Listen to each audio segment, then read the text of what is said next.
Zbog čega si danas ti ovde? Pa danas sam ovde da bi redario na studentskom protestu koji se zove Generalna proba, koji se održava u više od 20, možda čak i 30 gradova širom Srbije, koji treba da pokaže koliko zapravo ovaj narod više ne može da bude pod ovim ovakvim uslovima, gde se studentski uslovi ne ispunjavaju više meseci i da bismo podržali ideju da se raspišu više ti vanredni parlamentarni izbori i da zapravo vidimo kome to srpski narod najviše veruje. Dobro, a da li smatraš da će vlast popustiti pod ovakvim pritiskom? Na meni je da verujem. Ljudi su došli i ljudi će pokazati. Mi smo ovde došli da iskažemo neku novu ideju i da iskažemo ideale za koje se borimo. Mi nismo ništa više od toga. Kažem, narod će doći i narod će, dođite, snimite, stvarno ljudi dolaze i podržavaju nas zbog toga što se mi zalažemo za neke ideale. Zbog čega si danas ovde? Zbog čega sam ovde? Pa razloga ima mnogo. Da kažemo, ovaj glavni cilj je da se izborimo za ove vanredne parlamentarne izbore i mislim da je ovo jedan od načina kako možemo do toga da dođemo. To je glavni razlog. Da li smatraš da će ova vlast da popusti pred ovakvim pritiskom? Ne mogu zasigurno da kažem, ali mislim da postoji šansa. Koje je tvoje mišljenje lično? Pošto na sreću ili na žalost, kako se uzme, s koje strane, imamo više predloga baš što se tiče zahteva vezano za izbore. Mi svi imamo neko mišljenje, je li tako? Svi o nečemu imamo neki stav i neko mišljenje. Ovo je studentska borba, oni su nas doveli do ovde, oni su pokazali rezultate koje smo videli do sada. Ja prepuštam tu odluku njima i pratim njih do kraja, uopšte neću da se bavim nekim svojim mišljenjem ili šta misle opozicione stranke, drugi građani, ja stojim iza studenta, ovo je njihova borba i sa njima sam do kraja. Danas sam tu da podržim studentski zahtev za raspisivanje vanrednih parlamentarnih izbora, jer smatram da je to jedini izlaz iz ove situacije u kojoj se nalazimo već 7 meseci. Kao što vidite, solidan broj naših građana, ne znam tačno koliko je kod Grge, ali solidan broj naših građana iz ovog dela grada je došao da iskaže svoje nezadovoljstvo, kao što je i u četvrtak, kao što će verovatno i više dana, narednih dana. Tako da smatram da je krajnje neodgovorno, da ne postoji nikakav odgovor sa druge strane i da ni jedan zahtev, a posebno ovaj iskreno najvažnijih zahtev za rešenje ove krize, a to je raspisivanje vanrednih parlamentarnih izbora, nije uslišen. Pa iskreno ja smatram da bi zborovi trebali da nastave da se organizuju onako kako se organizuju i mislim da je ključan faktor da zborovi krenu da razgovaraju o izborima za mesne zajednice. Smatram da ako se građani dovoljno dobro organizuju, mogu imati i dovoljno kontrolora i dovoljno kandidata i dovoljno ljudi za kampanju da se odrade izbori za mesnu zajednicu koji su u našem gradu inače trebali da budu pre godinu dana, ali rok istekao, mandati su istekli pre godinu dana i ti izbori nisu održani. Smatram da ono što trebamo da radimo jeste da pružamo podršku i prosveti i medicini i studentima, ali i da se borimo zajedno. Prvi korak u Pančevu, izbori za mesne zajednice. Koje je tvoje mišljenje povodom raznih izjava vezano za zahtev za izbore? Imamo studentski zahtev koji kažu izbori što pre, imamo, kažemo, mišljenje Miloša Jovanovića koji kaže nikako izbori, a imamo i mišljenje Cvijetina Milivojevića koji kaže da taj zahtev treba da bude stepenast, da bude taj zahtev, da obuhvata i zahtev za izborne uslove. Koje je tvoje lično mišljenje? Pa ovako, ja nekako razumem sva tri pogleda. Miloš Jovanović, razumem i zašto on to tako kaže, ne osuđujem ga toliko kao možda neki drugi, ali takođe smatram da izbori trenutno jesu jedini način. Da li bi bilo dobro ako možemo da se dogovorimo da nekako imamo bolje uslove, naravno, ali smatram da ako možemo da nastavimo da kanališemo ovu energiju koja postoji, mislim da ovog puta više nego bilo koji drugi put možemo imati veliki broj kontrolora, veliki broj posmatrača, veliki broj aktivista koji bi dali više svog vremena nego što su ranije bili spremni da učestvuju u ovom procesu.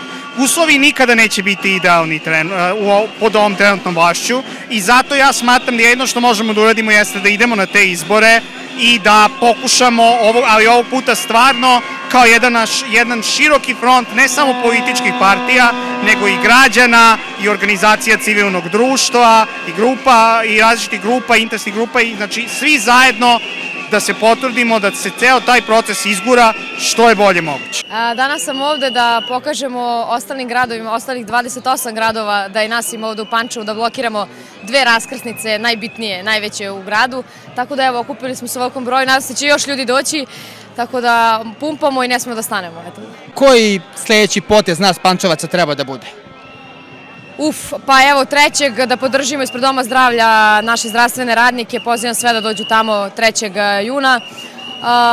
Njima treba velika podrška i onda ćemo dalje nastaviti koracima u studente, pa još neke akcije. Mislim da se treba držati samo studentskih zahteve, znači mi tražimo samo raspisivanje izbora, mi kao studenti nemamo šta da se mešamo ni u kakve političke stranke, niti pokrete, ja lično, a pretpostavljam i ostale moje kolege, tako da eto, samo čekamo to raspisivanje izbora koje se nadam da će se desiti što pre, tako da eto, to bih rekla. Šta očekuješ od Kosjerića i Zaječara onda? Očekujem da će biti pravedno prvi put u životu. Nadam se da će svi Zaječar i Kosjerić izaći na glasanje i da će pobediti bolja strana, tako da nadam se dobro. To su prvi izbori, čini mi se, od kad su blokade, tako da moramo se pokazati, moraju izaći svi građani Kosjerića i Zaječara i da nema krađe i da nema prevare. Poruka za naše Pančevce? Da ne spuštaju tenzije i da i dalje budu studente. Zbog čega ste vi danas ovde? Zbog čega? Zbog promjena sistema koji je truo, koji ne valja, koji uništava sve ovo. Ne bi deca ustala bez veze. Deca nisu iskvarena. Stari ljudi jesu, ali deca nisu. Dete kad se rodi se čisto, ne rodi se pokvareno. Tako da nemoguće da su deca pokvarena, a da su stari ispravni. Bar ja tako razmišljam. Podržavam ovu mladost, podržavam sve, imam i ja dete, Bože moj. Tako da želim da mom detetu pomognem, želim da bude tu pored mene, a ne u Nemačkoj, u Australiji ili ne znam nija gde. Pa kad joj treba pomoć, mene nema. Nema ništa od toga. Koji potez treba bude sljedeći? Pazi, koji potez treba biti sljedeći? Mora da se promeni sistem iz korena.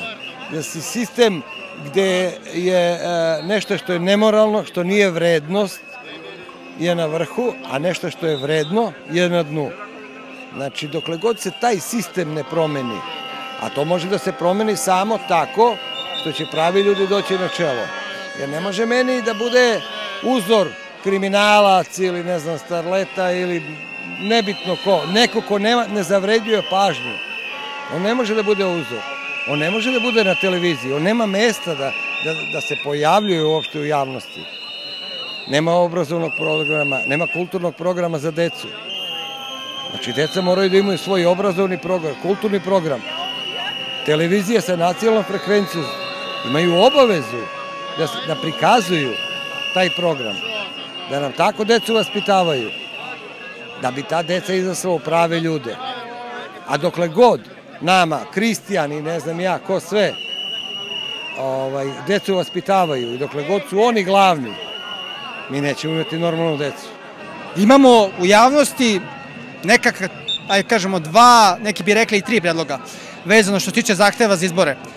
Prvi predlog jeste studentski, da izbori budu što pre. Drugi mišljenje, da ne kažem predlog, jeste Miloša Jovanovića koji kaže da nikako ne treba izbori da se održe. A treće mišljenje čujemo od Cvjetina Milivojevića, analitičara koji kaže da se nada da zahtev za izbore treba bude stepenast, kako bismo obuhvatili i izborne uslove pre samih izbora. Koje je vaše lično mišljenje? Prva stvar, Miloš Jovanović je pod ovim uslovima na takve izbore izlazio više puta u posljednjih, ne znam ja koliko, 10 godina koliko je on na političkoj sceni. I nije mu smetalo. A sad mu smeta kad je on u zapećku. Kad nije on taj koji diktira uslove, ne diktira on uslove izbora, nego kad nije on taj koji će biti oponent opozicije. Prema tome, izbori po svaku cenu, ja znam da su nepravedni, znam da će biti svega i svačega, to će biti sad i u Kosjeriću i Zaječaru, svesni smo svi svega toga, ali će sigurno biti u mnogo manjoj meri i sigurno će bunt naroda na sve to biti mnogo jači. Znači, izbori po svaku cenu. Šta očekujete baš u Kosjeriću i Zaječaru? Šta se odlučuje? Šta očekujete u Kosjeriću i Zaječaru u nedelju? Pa očekujem da narod podrži decu. Šta to znači? Deca su uradila šta su uradila, a sad je na nama da zaokružimo. Ako mislimo to što misle deca. Ako mislimo. Ako ne mislimo, to je naša greška. Kakvu biste poruku poslali Pančevcima? Pančevcima, pumpaj! Pančevo je jako, jako veliko uporište SNS-a. Evo vi sami vidite koliko je mali odaziv. Svega, svog građanstva. Za moj mišljenje ovo je mali odaziv. Otvorite oči. Vaše ime i prezime i odakle ste?